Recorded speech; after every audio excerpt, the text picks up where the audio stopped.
cheng lo chalu gan ching mo chat mama ko na chapa mo chalu du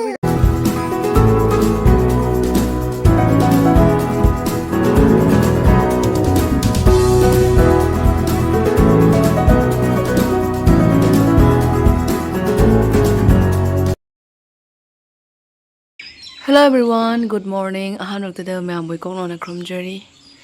Mayam ngarang di nong khara haidaramme. Siga handaki ahan manong oidoine thi se. Fazana taramme bako.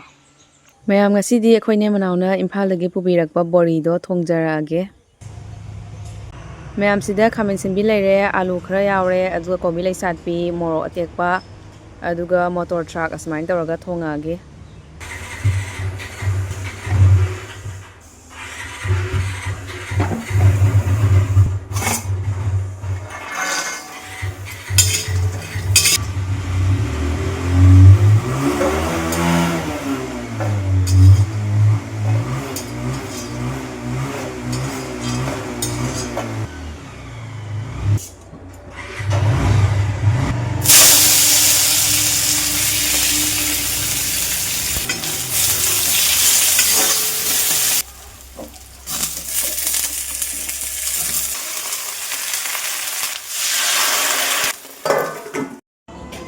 Mayam ay husband ko thora pani bako akoi hek thonga mamang siga gari accident tauna yam sathi na so e hai bako ay husband oi so moi som da loi chat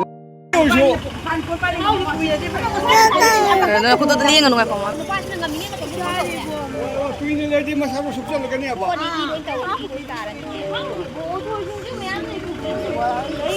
adu mi yamna haida ni he auto driver ai purage na pudu na ti auto driver sing so puninga moi puning de do gini auto driver me ase puning de ba puninga di ama da lo thok law ha ba dum chakhi ba ya ba gari su jam hoi gre to ise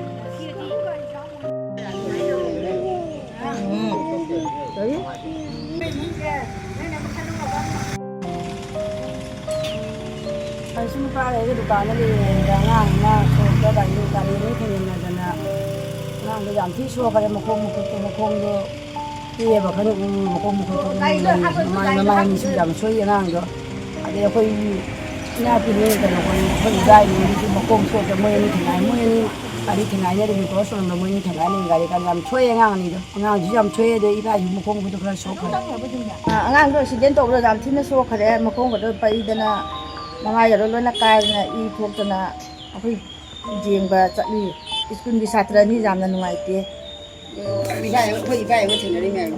mayam dukan da pham ngai pham loraga imung da amuk change chak ising loi salage na ko mama oi dukan da phamauri angang do gari yam kanna thauraga lakpa oiram gani ba ko mayam gari do tap tap na thauraga lakpa oiba tar di thongara su makhong makhut to ti oi ba ko yam kanna thauraga lakpa ni na break su phaba na ngamaroi thongara mina makhong makhut to makhong do loi ti e ba ko phar hai ba ko mayam ai di ki na changjaru dre manak ta dum lap na ne ba ko mayam dan jeng halai do aina jeng halai do lap na ne ba dum aina loi do ki e hojik pok da tu se khyau chungi asmaina kanam na thokpi da ba mayam gari tho khara tap tap na thau ready so adu amna henjana soi da bani ba ko gari do di hojik kan angang sing se tingga na thau ra bani na thongai ra bani na makhong do ti kana gi mangjai masa ma than da gi adu mangja bani ba ko aduidi aina akhoi panthau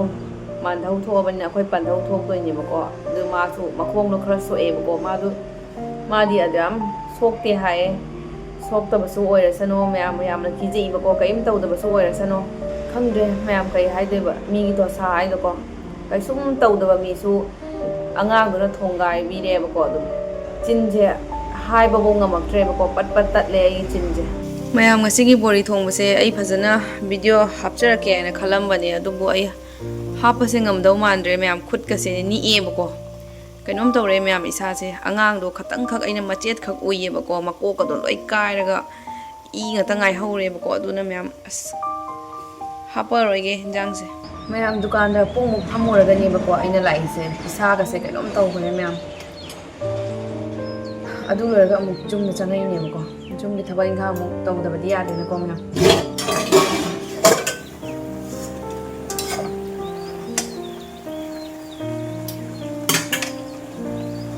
2 hours later. ꯃꯌꯥꯝ ꯑꯃ ꯍꯣꯏ ꯆꯦꯡ ꯂꯧꯕ ꯆꯠꯇꯩ ꯇꯧꯔꯦꯕꯀꯣ ꯌꯥꯝ ꯂꯥꯞꯄꯕꯨꯗꯤ ꯅꯠꯇꯦꯗ ꯃꯌꯥꯝ ꯑꯩꯈꯣꯏ ꯌꯨꯝꯗꯩ ꯈꯤꯇꯪ ꯆꯠꯂꯒ ꯑꯗꯨꯝ ꯂꯩꯔꯦꯕꯀꯣ ꯌꯥꯝ ꯅꯛꯑꯦ ꯑꯩꯈꯣꯏ ꯀꯀꯥꯒꯤ ꯑꯣꯇꯣ ꯉꯥꯏꯕꯅꯤ ꯀꯀꯥꯒꯤ ꯑꯣꯇꯣ ꯍꯧꯖꯤꯛꯐꯥꯎ ꯊꯣꯛꯂꯛꯇ꯭ꯔꯤ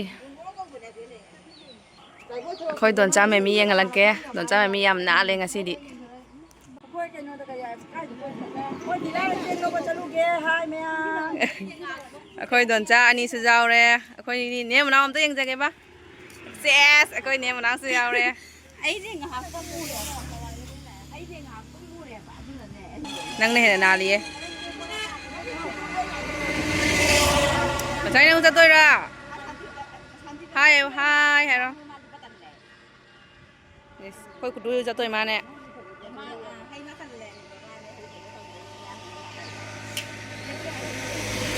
ꯃꯥꯏꯕ ꯊꯣꯛꯂꯦ ꯒꯦꯠ ꯍꯥꯡꯕꯒꯤ ꯀꯀꯥꯏ ꯑꯣꯇꯣ ꯊꯣꯛꯂꯛꯑꯦ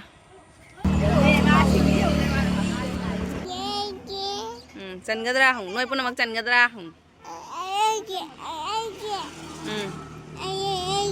nang coba ya, nang coba ya. Bye bye taro, bye bye taro, bye bye. Hoy lah kani, bawa mana hoy lah kani, hoy lah kani. Hoy aja aja aja, capot capot aja, capot capot, hoy capot capot sen. Bye bye taro. Bye bye taro. Pubi dia, pubi ni tu. Ini Rosni. Kap kan he, kai kapi mo he. Mo bawa cieng lo baca limi. Mama ko na chapa mata na pubi doi mi. Mama ko na chapa mata na pubi doi mi. Mama ko na ne ko koi chapa mata na ne nang chu pubi doi mi. Kap kan he.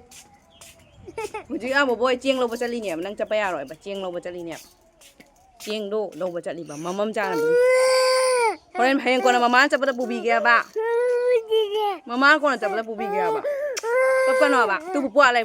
2 hours later. Chingu cho mata nang chingu cho. Ni ni em.